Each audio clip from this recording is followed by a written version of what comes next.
قل هل يستوي الذين يعلمون والذين لا يعلمون ورحمۃ اللہ وبرکاتہ۔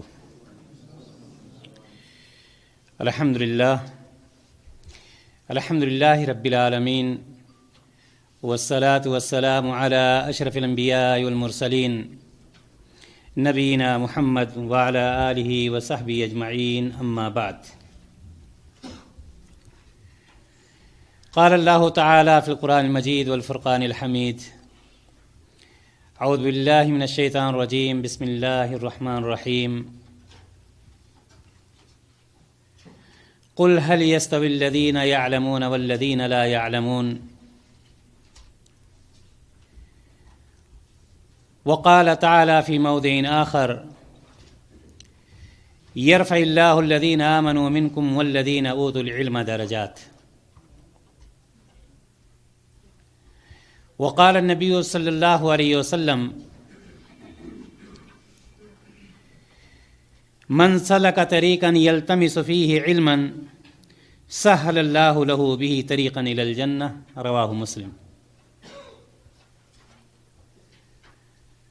آج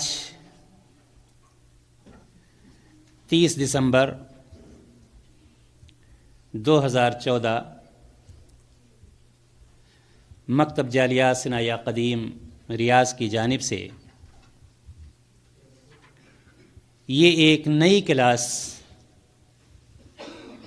بلوغ المرام کی کلاس شروع ہو رہی ہے، اور مجھے بہت ہی زیادہ خوشی ہے کہ آپ حضرات نبی اکرم صلی اللہ علیہ وسلم کی حدیثوں کو سننے کے لیے، ان کو سمجھنے کے لیے یہاں پر تشریف لائے ہوئے ہیں۔ ہمیں اور آپ کو سب سے پہلے کسی بھی چیز کے بارے میں سوچنے یا اس پر عمل کرنے سے پہلے 2 چیزوں کا خیال رکھنا بہت ہی زیادہ ضروری ہے۔ پہلی چیز یہ کہ ہمارا کوئی بھی عمل ہو اس میں اخلاص کا پایا جانا بہت ہی زیادہ ضروری ہے۔ اخلاص کا مطلب ہمارا عمل اللہ تبارک و تعالیٰ کی رضا اور خوشنودی کے لیے ہو، دکھاوے کے لیے نہ ہو، شہرت کے لیے نہ ہو۔ دوسری چیز، ہمارا جو بھی عمل ہوگا سنت کے مطابق ہوگا، نبی کریم صلی اللہ علیہ وسلم کے بتائے ہوئے طریقے کے مطابق ہوگا۔ اگر ہمارا یہ عمل ان 2 شرطوں کے ساتھ چلتا ہے تو یقیناً اللہ تبارک و تعالیٰ اس میں برکت عطا فرماتا ہے اور اللہ تبارک و تعالیٰ اس سے راضی ہوتا ہے۔ علم کے بارے میں قرآن و حدیث میں بے شمار نصوص پائے جاتے ہیں، اور آپ اس بات سے متفق ہوں گے کہ وہ شخص جو علم والا ہوتا ہے بے علم والے سے کہیں زیادہ بہتر ہوتا ہے، اور علم والے کا مقام و مرتبہ ہمیشہ بلند ہوا کرتا ہے۔ آج کے دور میں خاص طور سے علم کی جس قدر ضرورت ہے، خاص طور سے شرعی علوم کی، پچھلے زمانے میں شاید اتنی ضرورت نہ رہی ہو،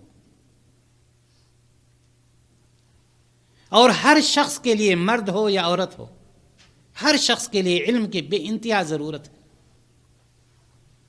مذہب اسلام ایک ایسا مذہب ہے جس نے علم کو پھیلانے، اس کو آگے بڑھانے کے لیے سب سے زیادہ زور دیا۔ اتنا زور کسی اور مذہب نے دیا ہی نہیں۔ آپ تاریخ اسلامی کا مطالعہ کریں گے جب اللہ تبارک و تعالی نے نبی اکرم صلی اللہ علیہ وسلم کو اپنا نبی چنا تو نبی چننے کے وقت سب سے پہلا حکم جو آپ پر نافذ کیا گیا کون سا لفظ تھا؟ اقرا۔ ابھی آپ اس سے پہلے اقرا سے پہلے آپ کیا تھے؟ محمد بن عبداللہ تھے۔ اقرا سے پہلے کیا تھے؟ محمد بن عبداللہ تھے۔ لیکن جب جبریل امین آپ صلی اللہ علیہ وسلم پر وحی لے کر نازل ہوتے ہیں اور ایک لفظ ادا کرتے ہیں اقرا، پڑھ، اس کے بعد آپ کیا بن جاتے ہیں؟ جی کیا بن جاتے ہیں؟ رسول اللہ۔ رسول اللہ، اسی لفظ نے آپ کو رسول اللہ بھی بنا دیا۔ لیکن نبوت کا آغاز لفظ اقرا سے ہو رہا ہے۔ آپ اندازہ لگائیں، ہے کوئی دنیا میں ایسا مذہب؟ اور یہی نہیں بلکہ اس کے علاوہ بھی اگر آپ اور آگے بڑھیں، ایک قدم اور آگے بڑھائیں، تو اللہ تبارک و تعالی نے اپنے پیارے رسول صلی اللہ علیہ وسلم پر جو وحی نازل کی اس میں سوال کیا، قل هل يستوي الذين يعلمون والذين لا يعلمون، اے نبی آپ کہہ دیجئے کہ کیا وہ لوگ جو علم والے ہیں اور وہ لوگ جو بے علم ہیں کیا دونوں برابر ہو سکتے ہیں؟ قل هل يستوي الذين يعلمون والذين لا يعلمون، کیا وہ لوگ جو لوگ علم والے ہیں اور جو بے علم ہیں دونوں کیا برابر ہو سکتے ہیں؟ ظاہر سی بات ہے، اللہ تبارک و تعالی سوال کر رہا ہے، اس کا یہ مطلب نہیں کہ اللہ تعالی جانتا نہیں ہے، بلکہ اللہ تبارک و تعالی ہمیں اور آپ کو آگاہ کر رہا ہے اور یہ بتلا رہا ہے کہ قطعاً نہیں علم والے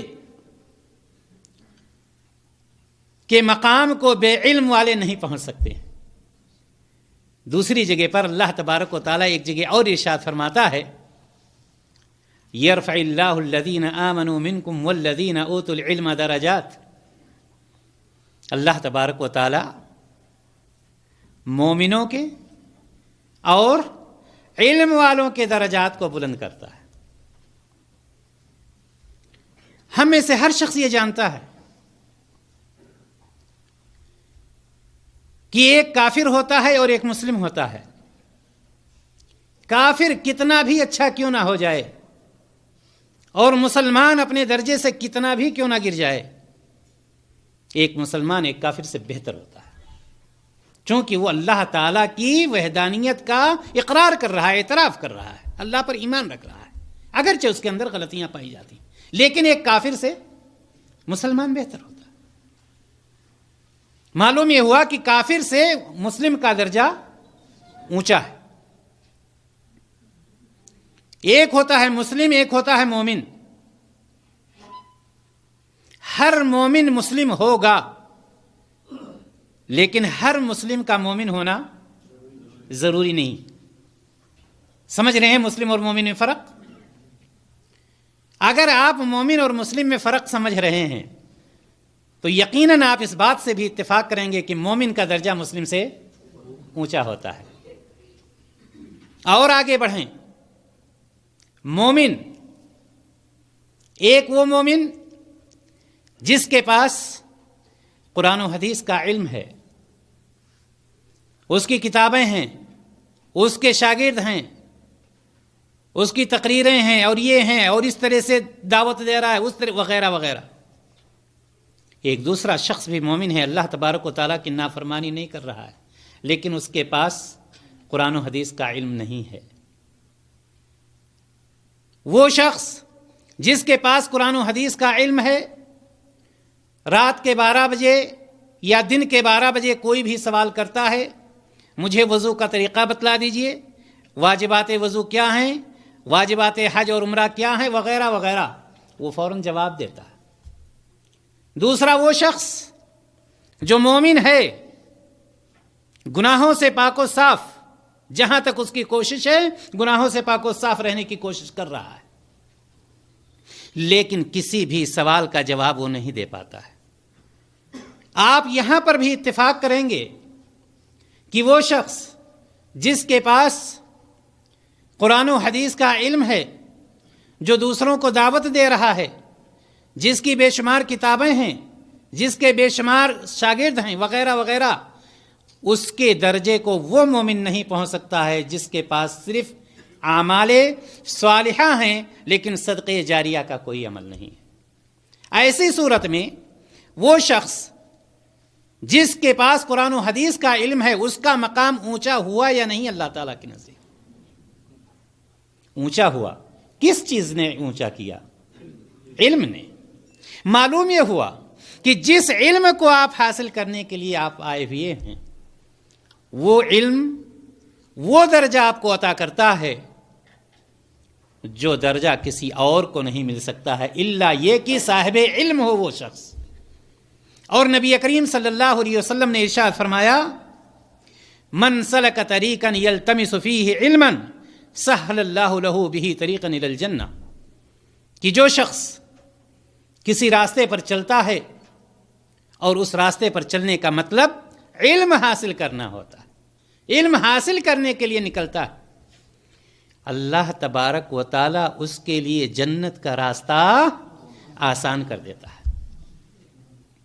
اب ہم اور آپ اندازہ لگائیں کہ دنیا میں کامیابی کی دلیل کیا ہے؟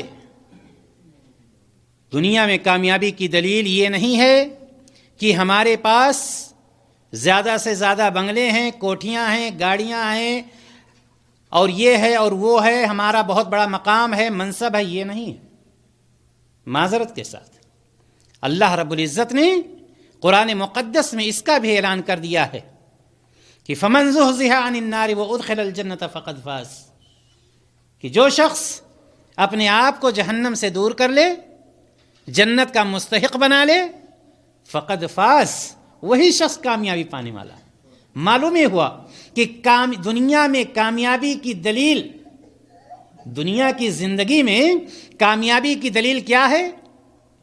جنت کا حصول، جہنم سے چھٹکارا۔ اور جس تعلیم کو آپ حاصل کرنے کے لیے آئے ہیں، نبی کائنات نے صاف فرما دیا کہ اس تعلیم کو حاصل کرنے کے لیے جب کوئی بندہ نکلتا ہے تو اللہ تبارک و تعالیٰ اس کے راستے کو جنت کی طرف آسان کر دیتا ہے۔ جب ہم اور آگے بڑھتے ہیں، علم کی وضاحت اور زیادہ ہو جاتی ہے۔ اللہ تبارک و تعالیٰ قرآن مقدس میں سورہ فاطر کے اندر ارشاد فرماتا ہے، وما یستوی الاعمی والبصیر، بینا اور نابینا دونوں برابر نہیں ہو سکتے۔ ایک شخص جس کے پاس بینائی نہیں ہے اور ایک وہ شخص جو بینا ہے، قطعاً برابر نہیں ہو سکتے۔ ولا الظلمات ولا النور، اور نہ ہی تاریکی اور روشنی، یہ دونوں برابر ہو سکتی ہے۔ ولا الظل ولا الحرور، اور نہ ہی دھوپ اور سایہ، یہ دونوں بھی برابر نہیں ہو سکتے۔ وما یستوی الاحیاء ولا الاموات، اور نہ ہی زندہ شخص اور مردہ شخص یہ دونوں برابر ہو سکتے ہیں۔ قرآن و حدیث میں ساری چیزیں کھول کھول کر کے بیان کر دی گئی۔ ہم اگر غور کریں اس چیز پر تو ساری چیزیں ہمارے سامنے روز روشن کی طرح سے بالکل ظاہر ہو جاتی ہیں۔ لیکن سوال یہ ہے کہ ہم سورۃ الفاتحہ پڑھتے ہیں اور اس کا مطلب ہم نہیں سمجھ پاتے ہیں۔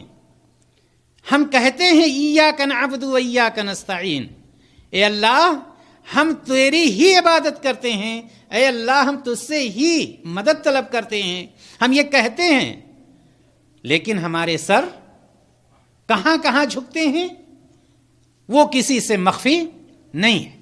اس کی وجہ کیا ہے؟ وجہ یہ ہے کہ ہم ان چیزوں کو سمجھ نہیں پا رہے ہیں۔ خلاصہ کلام یہ ہے کہ اللہ تبارک و تعالیٰ نے یہاں پر علم کو کس سے تعبیر کیا؟ بینائی سے، اور بے علم کو نابینا سے۔ اور یاد رکھیں گے قرآن و حدیث میں کہیں پر بھی جب علم کا ذکر آتا ہے تو اس سے مراد کون سا علم ہوتا ہے؟ قرآن و حدیث کا علم۔ اس سے مراد قرآن و حدیث کا شرعی علوم ہوتے ہیں، نہ کہ دوسرے علوم۔ یہ دوسرے علوم جو ہیں یہ فنون ہیں، اس کا حاصل کرنا غلط نہیں ہے، اس کا حاصل کرنا غلط نہیں ہے، لیکن بنیادی چیز، اساسی چیز جو ہے وہ قرآن و حدیث کا علم ہے۔ اسی طرح سے اللہ تبارک و تعالیٰ نے وہ شخص جس کے پاس قرآن و حدیث کا علم ہے روشنی سے تعبیر کیا ہے، اور جس کے پاس قرآن و حدیث کا علم نہیں ہے تاریکی سے تعبیر کیا۔ جس کے پاس قرآن و حدیث کا علم ہے اس کو سائے سے تعبیر کیا ہے، جس میں انسان سکون پاتا ہے، اور جس کے پاس قرآن و حدیث کا علم نہیں ہے دھوپ سے تعبیر کیا ہے، جس میں انسان کو تکلیف پہنچتی۔ جس کے پاس قرآن و حدیث کا علم ہے گویا کہ وہ زندہ ہے، وہ زندہ ہے، اور جس کے پاس قرآن و حدیث کا علم نہیں ہے گویا کہ وہ مردہ ہے۔ اب ہم اور آپ اندازہ لگائیں کہ ہمیں اور آپ کو قرآن و حدیث کا علم سیکھنا کتنا ضروری ہے، اور یہ چیز میں بار بار کہتا رہتا ہوں کہ کم از کم انسان کو اتنے علوم حاصل کرنے ضروری ہیں کہ جس سے وہ روزمرہ کی زندگی میں اس کو کوئی پریشانی لاحق نہ ہو۔ نبی کریم صلی اللہ علیہ وسلم ارشاد فرماتے ہیں طلب العلم فریضۃ علی کل مسلم، کہ علم کا حاصل کرنا، علم کا جاننا، علم کا سیکھنا ہر مسلمان کے اوپر فرض ہے۔ اب جب یہ چیز فرض ہو گئی اور ہم اس سے دور ہیں تو قیامت کے دن اللہ تبارک و تعالی ہم سے اس کا سوال کرے گا نہیں کرے گا؟ ظاہر سی بات ہے ہم سے اس کا سوال کیا جائے گا۔